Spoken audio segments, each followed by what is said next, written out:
Noor is a hardworking young man who has always wanted to be an adventurer, but due to him being a failure and his ungodly lack of talent, he was only ever able to learn one basic skill: parry. Noor has always been a hard worker. Even as a kid, he would do everything he could to help out his mom since she was really sick at the time. After handing her a cup of water, Noor needs to go feed the goats for the day, so he's going to take them up to the hills, but before he goes, his mom reminds him that he shouldn't go past the rocks that have been laid out, and Noor promises to be careful.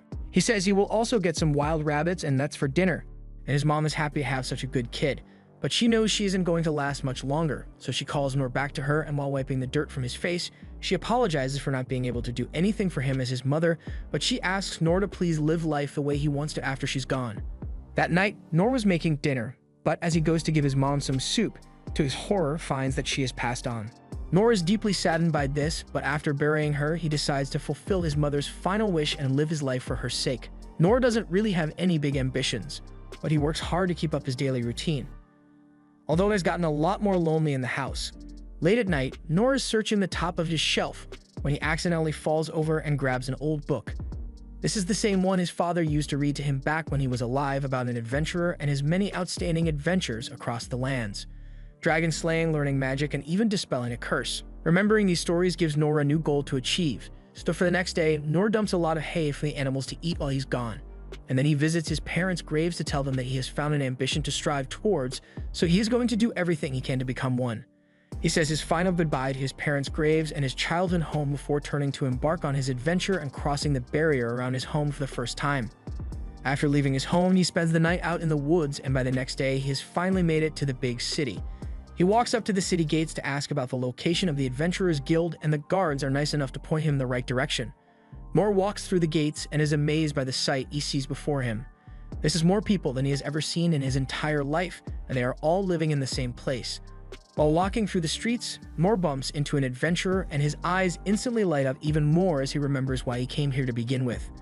Noor eventually arrives at the Adventurers Guild, and he is ready to make his dream come true. But the only thing standing in his way is the buff receptionist, who tells him that he is too young to become an adventurer and should just head home before his parents get worried.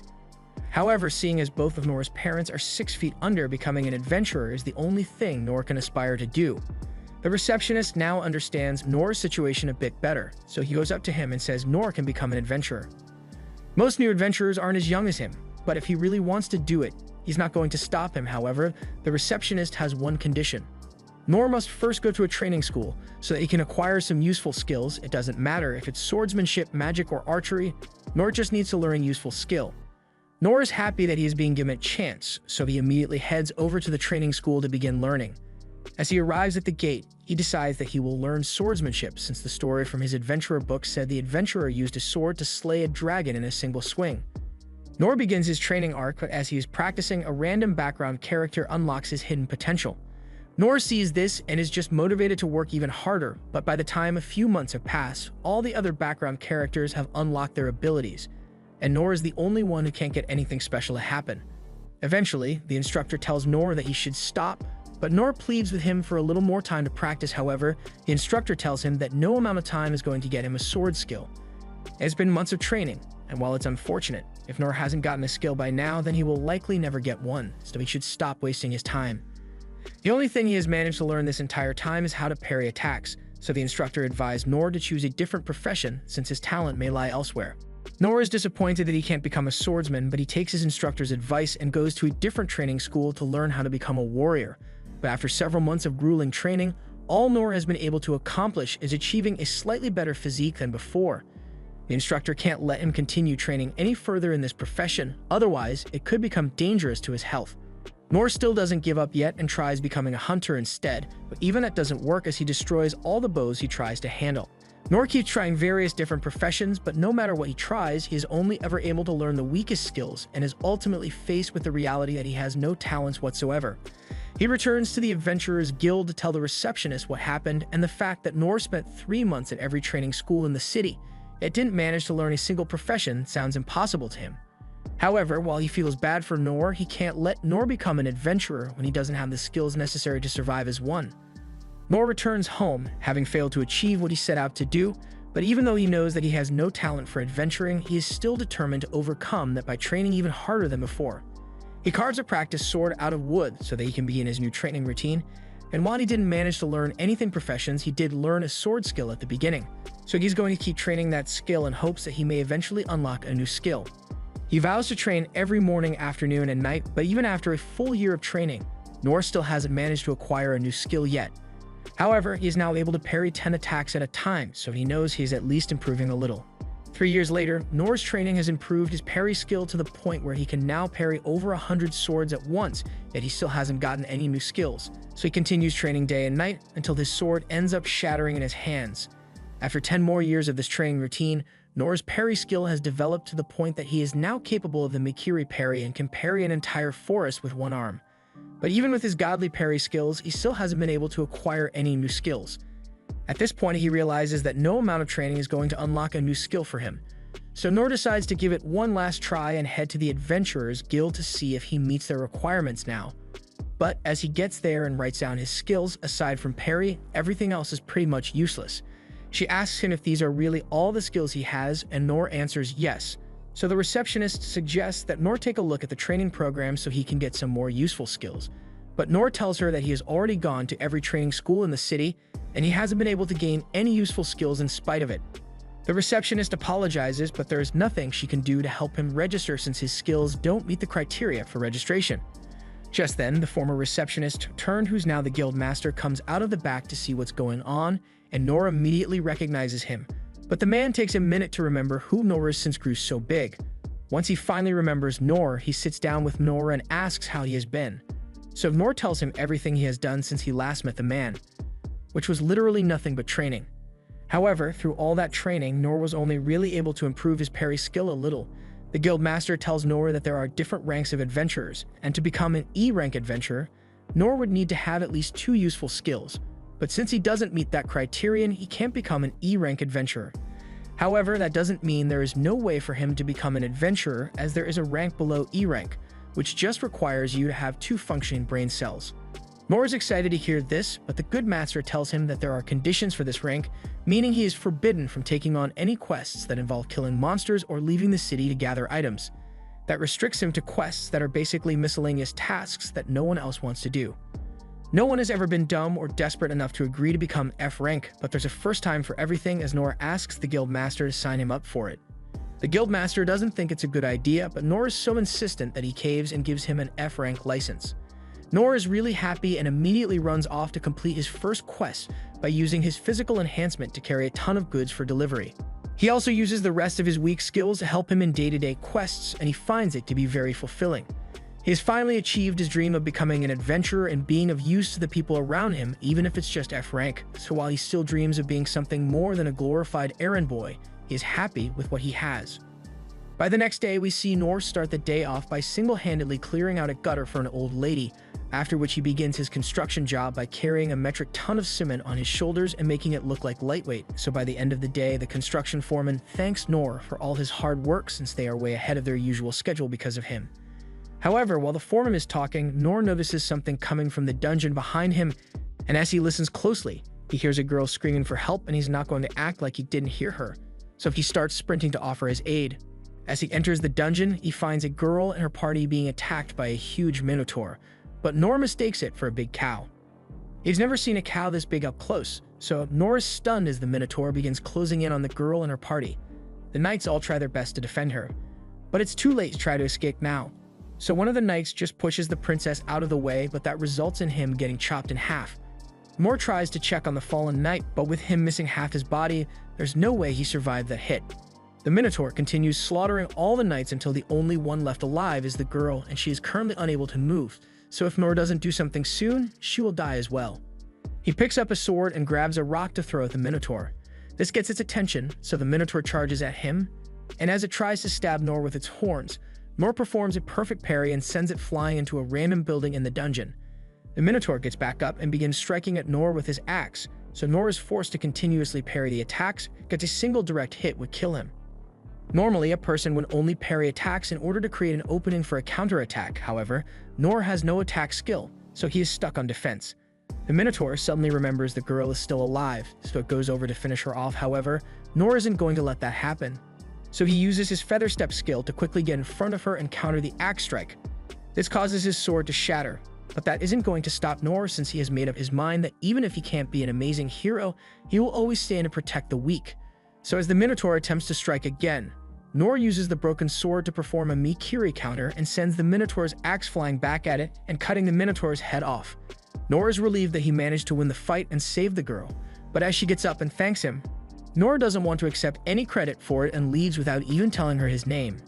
Nor still thinks of himself as a failure of an adventurer, and he is under the impression that the monster he just fought was just an overgrown cow, so in his mind, if he is still struggling this much with a cow, then he still has a lot of training to do. A while later, a cleanup crew is brought in to move the Minotaur, along with all the people who died fighting it, and Princess Lindbergh feels personally responsible for all their deaths. Just then, her knight Inns rushes up to her and apologizes for not accompanying her when she came out to the dungeon, since it is her job to protect Lin, but Lin tells her it's not her fault. This was just meant to be a basic trial for the right to succeed the throne, so it wouldn't have made sense to force her knight to accompany her. Just then, another knight tells Lin that they need to return to the castle soon since Lord Rain wants to have a word with her, and she already knows what this is going to be about. Back at the castle, Lord Rain has just finished speaking with Lin to understand what happened to her, but none of it makes sense to him. The only way a Minotaur could have ended up in that area of the dungeon was if it was magically summoned by someone, and the knight agrees with that assumption. He believes that the cause of the incident has something to do with a merchant who was found dead at the scene with a ring, and upon inspection, it was discovered that the magic stone of the ring has an unusually high level of purity, and that's not something that can be sold on the market normally. A Minotaur is a threat A-level demon, so no random rich guy could buy something that could control one, and the crest on the ring indicates that it originated from the magical empire of Doritos, so Rain believes they were behind this since they've always had beef with him.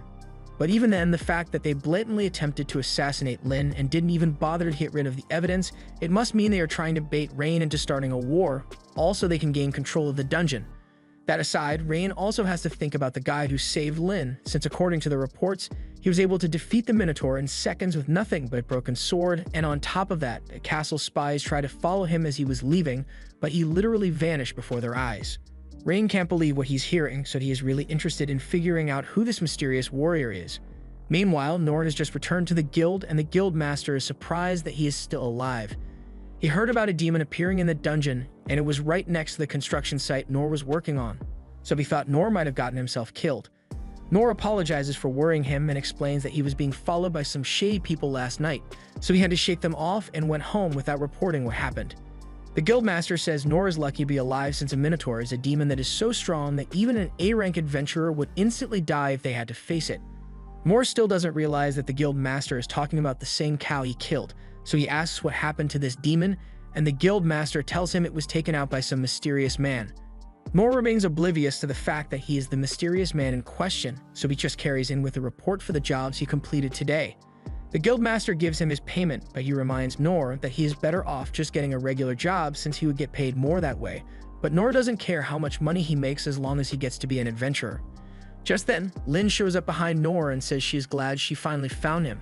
She apologizes for invading his privacy, but she really wanted to meet him again, so she used her long-distance detection skill to find him. Nor assumes she must be a thief-class adventurer if she has a detection skill, but Lin says she's actually a magician. She just has skills in all the different classes, even if they are only basic. The guildmaster and the other patrons are starting to recognize Lin, so she asks if she and Nor can talk outside, but before he does, the guildmaster grabs Nor and asks him what he did for Lin to be talking to him.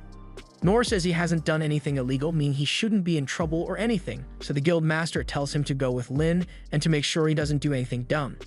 Outside, Lin conceals herself and Nor with one of her skills so no one can see them, and once they are finally in a secluded spot, Lin apologizes once more for barging in on Nor when a man with his power would probably be pretty busy.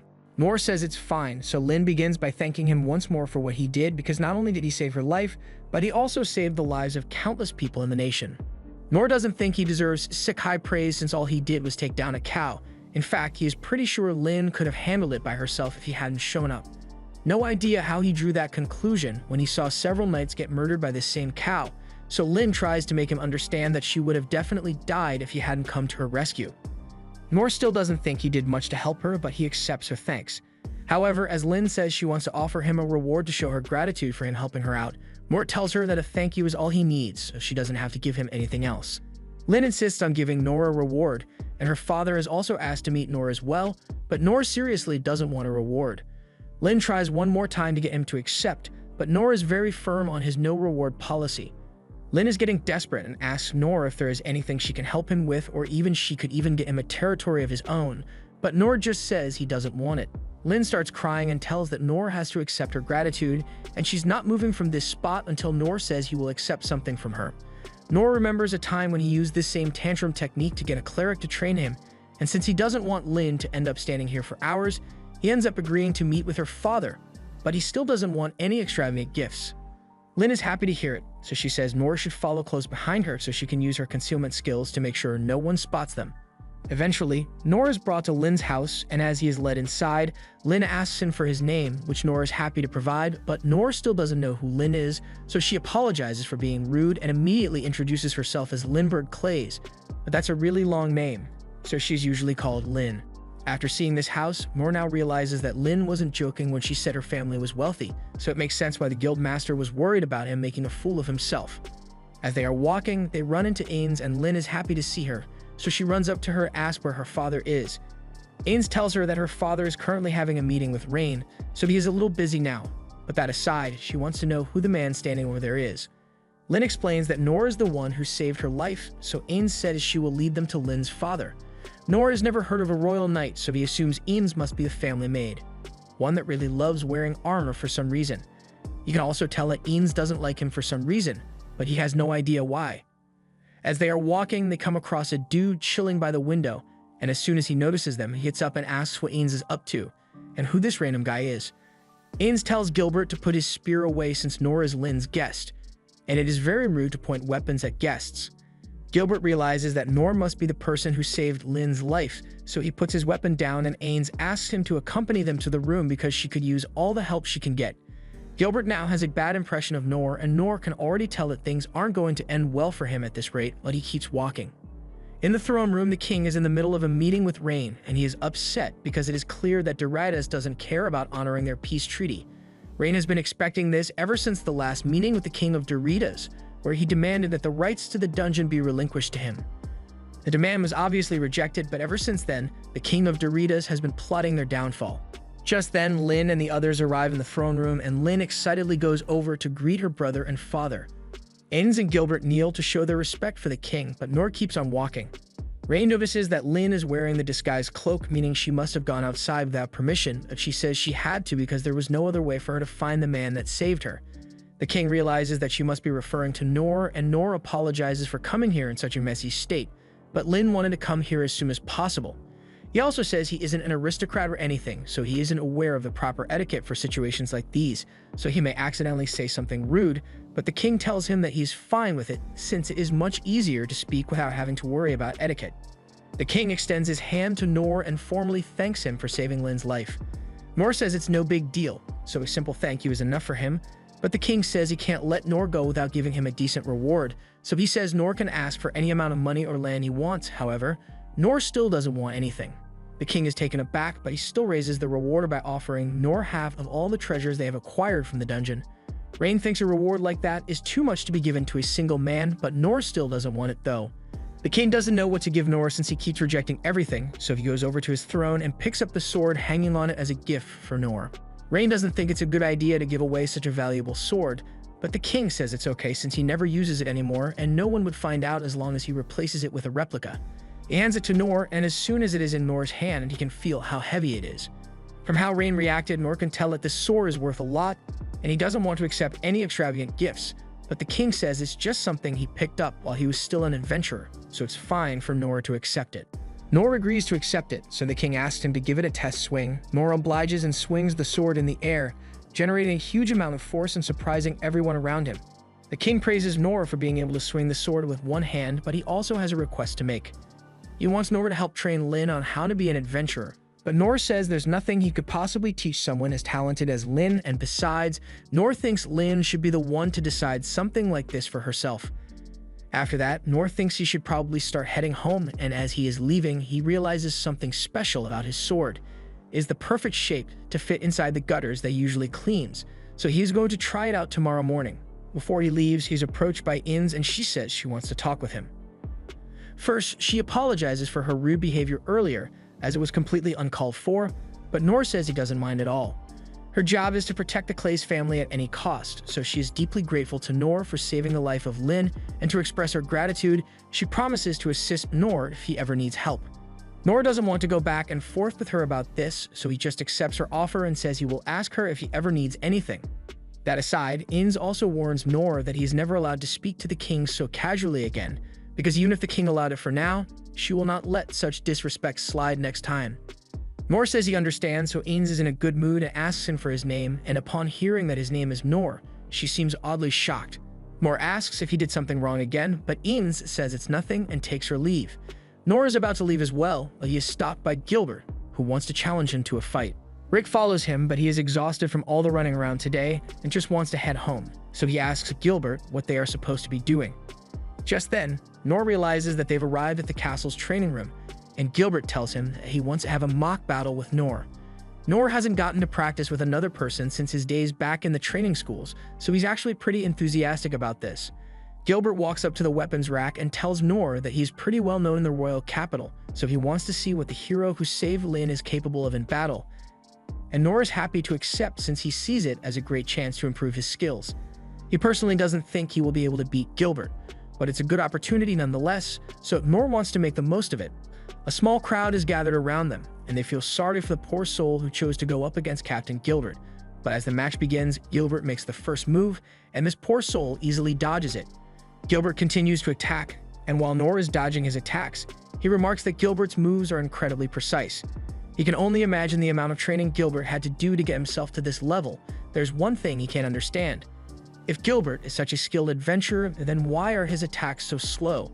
Noor has never practiced with another person before, so he assumes that Gilbert must be moving slow intentionally since Noor is a novice adventurer. Noor calls for a timeout and tells Gilbert that he doesn't have to go easy on him that much. And while Gilbert was indeed holding back a little, he agrees to take things up a notch, so he charges at Noor with full force. His attacks are much faster now, but Noor still finds it odd that Gilbert is leaving himself wide open for a counterattack. Noor thinks there's no way Gilbert can possibly be this defenseless against him, so he assumes that Gilbert must be luring him in for a trap. Meanwhile, Gilbert doesn't understand why he can't land a single hit on Noor with his spear, so he tries using one of his signature moves on Noor, but while Noor is surprised, he simply jumps into the air to evade it, and when Gilbert tries to strike him mid-air, he just sucks underneath the attack. None of these attacks have made Noor so much as break a sweat, so he tells Gilbert that it's fine if he speeds up even more since he's been going way too slow. Gilbert's pride is wounded by that statement, and Noor is finally starting to realize that all this solo training might have actually made him strong, but all of a sudden, Gilbert uses his ultimate skill in an attempt to at least land one hit on Noor. But once the dust has settled, Noor has vanished and appears by Gilbert's side, and to Gilbert's surprise, Noor says he gives up. After that, Noor heads home for the day, and he's glad he made it out of there before things hit bad. But back at the training hall, Gilbert's subordinates are busy trying to come up with reasons why Gilbert is definitely still stronger than Noor, even though his ultimate move didn't work. But deep down, Gilbert knows that he lost in every way imaginable. He had had a talent for the spear ever since the first day he picked one up, so there was no one who could stand up to his power. The more he trained, the more powerful his techniques got, and the more strength he gained.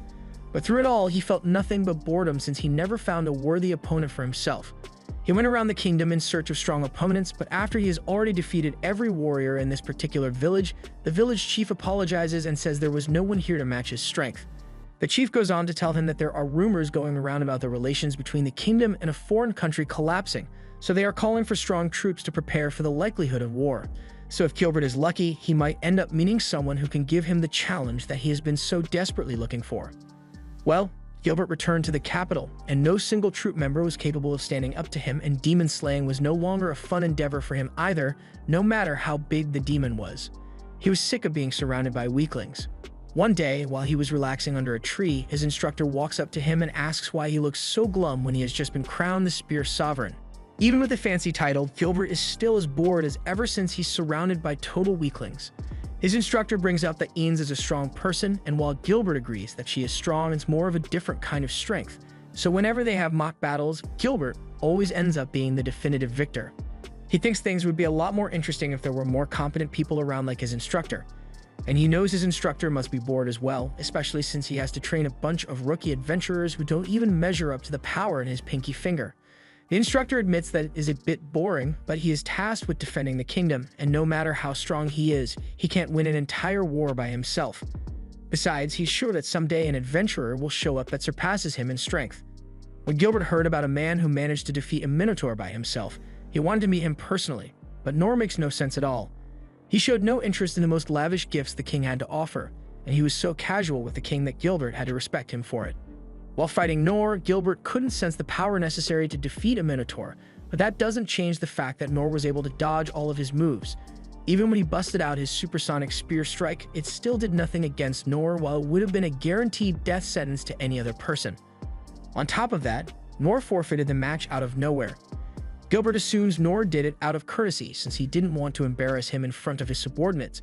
As Nor was leaving, Gilbert noticed a bunch of cracks in the floor, and he has no idea how they got here or what Nor did to cause them. But what he does know is that Nor was able to dodge his ultimate attack while he was at full power, so he has finally found truly worth opponent he has been searching for. As Nor walks home, he thinks about how foolish he was to think that he was strong.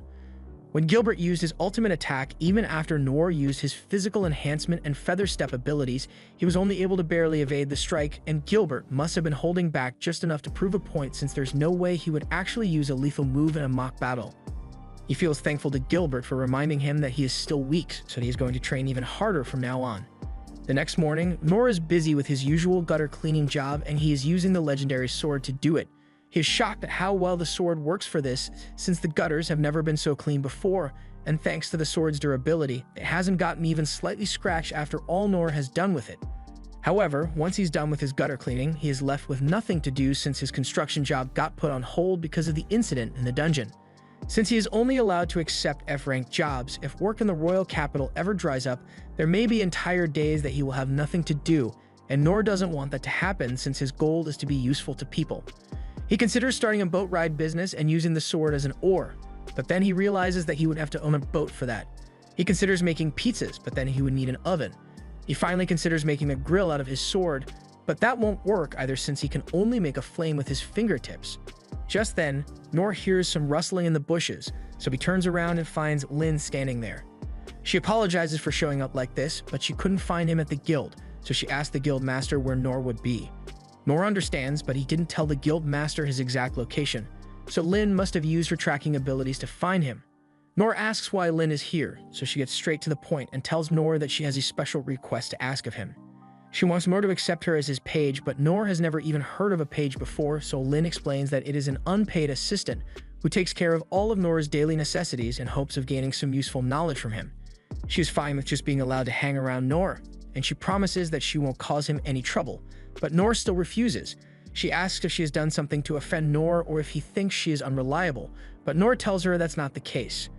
She tries to assure him that she can be of use since she has scored the highest marks in all 6 training schools, but her competence isn't the issue here. There's just nothing for Nor to teach her, and he doesn't need her to help him with his work either since he is perfectly capable of doing it on his own.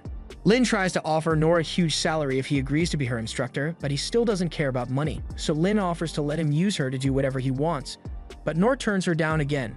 He really just doesn't have anything for Lin to do, but she remains insistent and wants to prove to him that she can be useful. So she takes out her wand and says she's going to demonstrate her competence.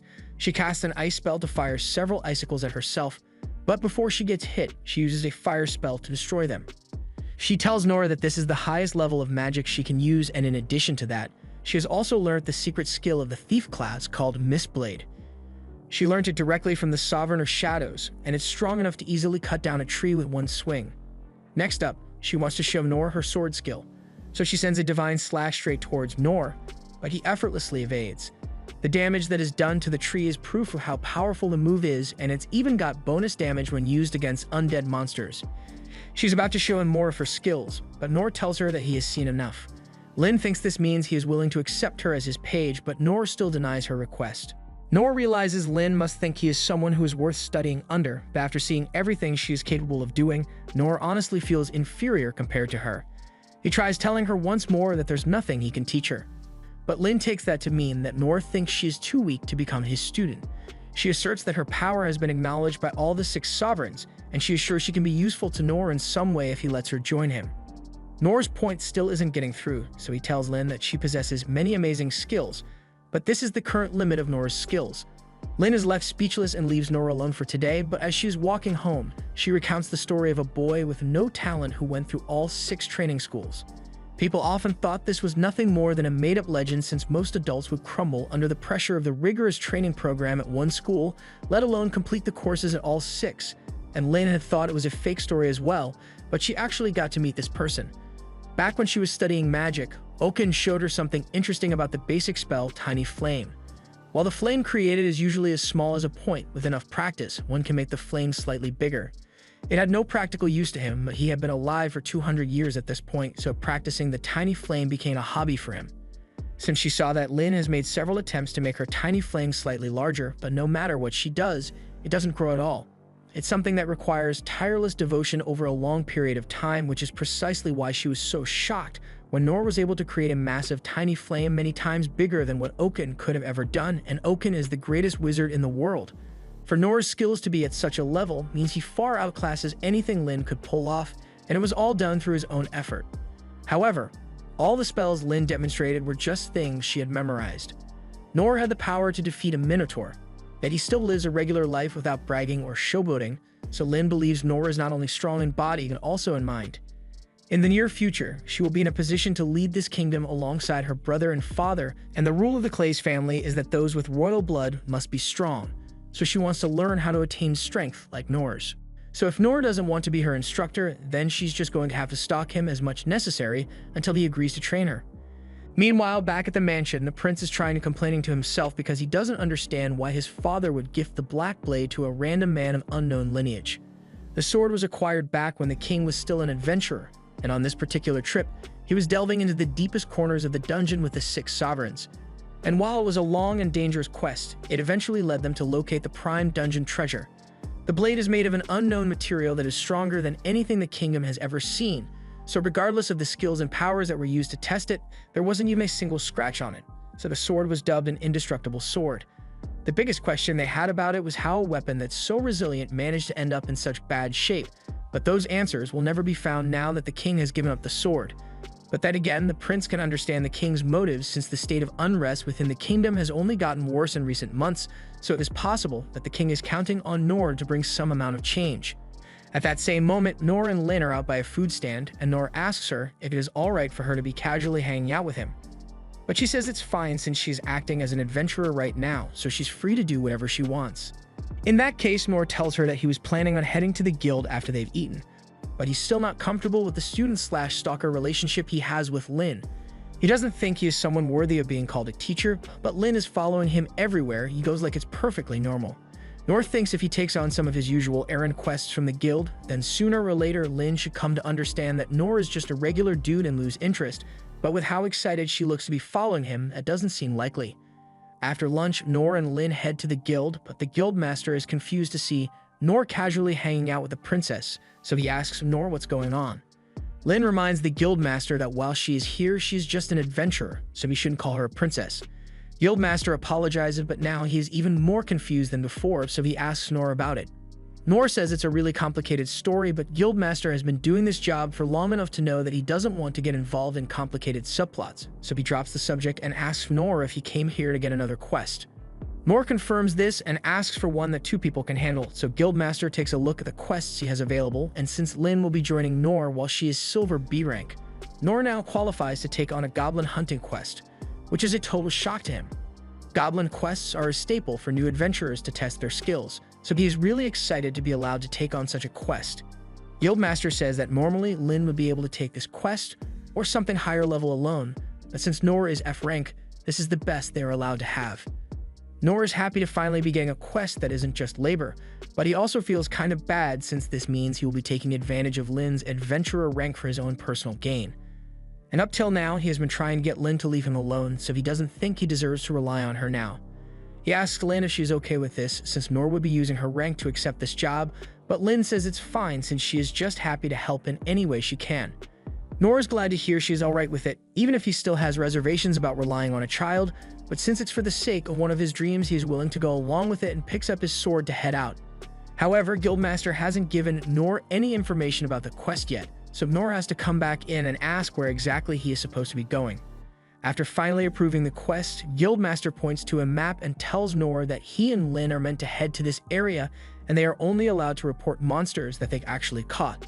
The location is known as the Forest of Beasts, and as per guild rules, they need to bring back the right ears of the goblins they slay in order to get compensated.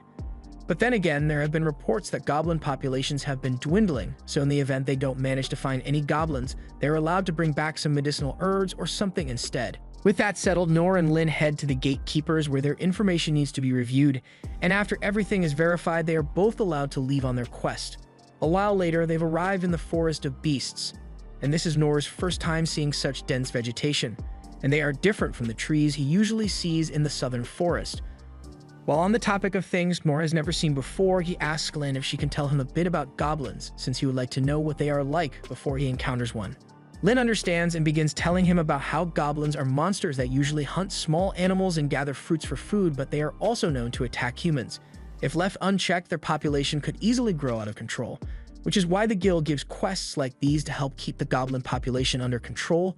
But goblins are also a valuable part of the forest's ecosystem, so it is best not to hunt them to extinction.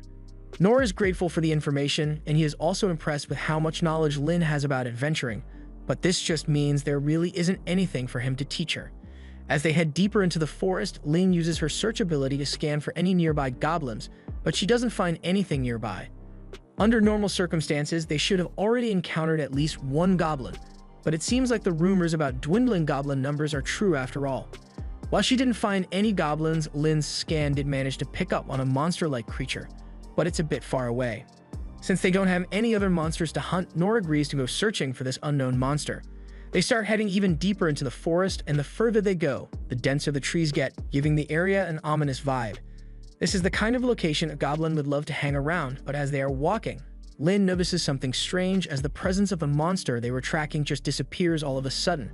They arrive at the location Lin had previously sensed the monster, but as far as they can tell, there's nothing here.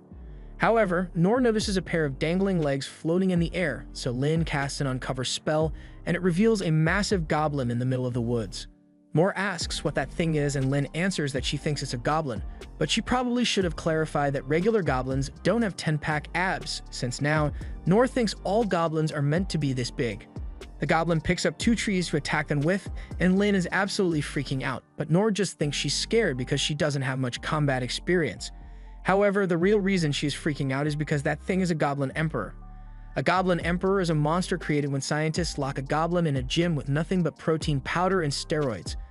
And on top of already being ridiculously jacked, this one is capable of eating other goblins and ingesting their strength to grow stronger. Nor speaks up and tells her that there's nothing to worry about, since from his limited goblin knowledge, even new adventurers should be able to defeat this thing, and seeing Nor remain so confident gives Lin the false impression that he must have known about the Goblin Emperor ahead of time, which is why he was so excited to get to eliminate this serious threat. She now has even more respect for Nor than she already did, and since he seems confident in their ability to win this fight, she decides to show a little courage and stand alongside him to fight. The goblin charges towards them, so Nor gets in position and parries all its strikes. The goblin realizes that Nor is too skilled, so it attempts to sweep Nor into a corner to gain the advantage. However, Nor knows what it is trying to do, so he overpowers the goblin, and while it is stun-locked, he instructs Lin to attack. She fires a wind spell, followed by an icicle barrage, but even with that, the goblin is moving too quickly for her to get a clean shot off on it. Once the goblin stops running, it chucks a huge tree Lin, but before she gets hit, Nor runs in front of her and blocks the attack. The goblin continues tossing trees at Nor, and eventually it comes up with the idea to overwhelm him by tossing several trees at him from above, and one from the front, so now Nor can't block all of them at once. Luckily, before Nor gets hit, Lin uses a wind blast spell and blows the trees away while dealing damage to the goblin. Nor thanks her for the help, but as Lin looks back at the goblin, she is shocked to find that it is healing at an abnormally quick rate. The monostome on its head is probably allowing it to replenish its strength, so at this rate they are definitely going to run out of stamina before they can defeat it. Just then, Nor comes up with an idea to defeat the goblin, so he asks Lin to fire a wind blast straight at his back. Lin thinks that's a crazy idea since one of her wind blasts is strong enough to demolish castle walls, so a direct hit is guaranteed to seriously injure Nor. Yet, Nor still wants to go through with the plan, and besides, he will have his sword at his back, so he won't be taking the hit directly. The only chance they have at winning is to be faster than the goblin, and this is the only plan they've got, so Lin agrees to help. As the goblin is preparing to attack once more, Lin fires a wind blast at Nor and sends him flying forward at incredible speeds. He blacks out for a second, but after regaining consciousness, he uses his physical enhancement to stabilize himself, feather step to evade the monster's tree tosses, and low heel to relieve the stress on his body. This allows him to get close enough to the goblin and strike it cleanly in the forehead, dislodging the Mana Stone. With the Mana Stone removed, it will now be a lot easier to kill the goblin, so Nor asks Lin to finish it off, but since it's in a lot of pain already, he asks her not to make it suffer. Lin agrees, but she then proceeds to burn the goblin to death, and I don't think that counts as a suffering-free death. Thankfully, they are done with their quest for today, but Nor says he's going to refrain from going on any more goblin-slaying quests, since he clearly isn't strong enough to handle mere goblins as he is now. Later that evening, the prince has received news of the Goblin Emperor that Nor and Lin defeated, and he is almost certain that the Magic Empire is behind this somehow. But something that really concerns him is the purity of the Mana Stone that was implanted in the goblin's head. Something like this could only have come from the holy theocracy of Mithra, so they now have to worry about them as well. The prince asks how Lin is doing after the fight, and he is relieved to hear that she only suffered minor wounds despite being up against a monster like that. But according to what Lin told the secret corpse, the goblin was using his high-level cloaking magic, so it was probably in that forest for at least a couple of days. The prince is surprised that it had cloaking magic that was imperceptible even to their special forces, but that aside, how the hell did the Magic Empire transport a giant monster like that into the kingdom without anyone noticing? Even if it were done with summoning magic, the kingdom's magic networks should have been able to detect it. He asks if there were any indications that the Goblin Emperor was in the forest, and the secret corpse mentioned that there was a declining number of regular goblins in the area, which prompted the guild to post jobs to conduct an investigation. And on the off chance that this wasn't an isolated incident, they have gone through the trouble of compiling every strange occurrence that has happened within the past 3 months. The prince thanks them and asks that they keep investigating in case anything else happens so they can report to him, and at the same time, Nor and Lin are reporting to the guild to claim their reward. The guildmaster asks Nor how his first goblin hunt went, and still thinking the Goblin Emperor was a regular goblin. Nor says it was a lot harder than he expected it to be, and if Lin hadn't been there to back him up, he has no idea what he would have done. The guildmaster laughs and assumes that Nor must have been hiding the whole time while Lin did all the work, and Nor is too humble to give himself any credit, so he says Lin was indeed the one who finished it off, but he wishes he had known the red stone on the goblin's forehead would be a weak spot earlier. Guildmaster has no idea what Nor is talking about since regular goblins don't have magic stones on their heads, so he asks if what they fought was really just a goblin. And as far as Nor knows, all goblins are 12 feet tall, so he says it was a normal goblin and Guildmaster takes his word for it. The paperwork is officially complete, so now they just need to provide the proof of the goblin kill. However, that's when they remember that Lin burnt the body to ashes, so there's nothing for them to present as proof. This was the end of episode 5. Subscribe to not miss the next part.